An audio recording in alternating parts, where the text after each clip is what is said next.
एक गरीब दोस्त, एक श्रापित चना और भगवान कृष्ण का वादा। ये कहानी आपको रुला भी देगी और चौंकाएगी भी।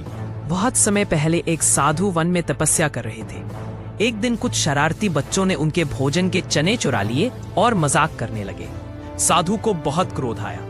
उन्होंने उन चनों को देखकर कहा, अब से ये चने श्रापित हैं। जो भी इन्हें खाएगा उसका जीवन दरिद्रता और दुख से भर जाएगा।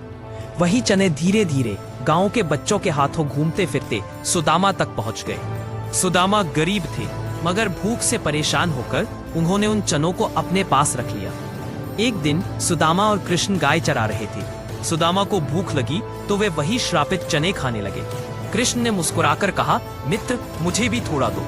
सुदामा को साधु का श्राप याद आया।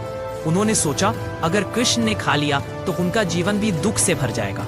इसलिए वे कांपते हुए बोले, मेरे पास कुछ नहीं है। कृष्ण सब समझ गए। वे मुस्कुराए और बोले, मित्र, तुमने अपने हिस्से का दुख मुझसे छुपा लिया। अब ये श्राप तुम्हें ही सहना होगा। पर इस समय बीता। सुदामा बड़े हुए, शादी हुई, बच्चे हुए, लेकिन गरीबी ने उनका पीछा नहीं छोड़ा। घर की हालत इतनी खराब थी कि कभी कभी बच्चों को भूखे ही सोना पड़ता।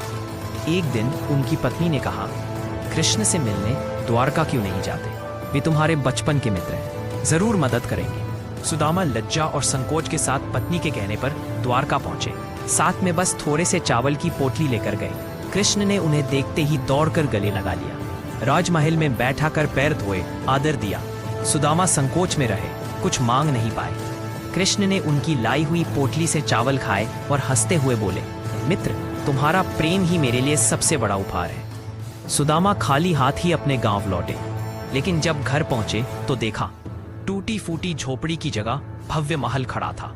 फटे कपड़ों की जगह रेशमी वस्त्र, भूखे परिवार की जगह आनंद और समृद्धि। कृष्ण ने अपने वचन को निभाया। सुदामा की गरीबी का श्राप उसी दिन समाप्त हो गया।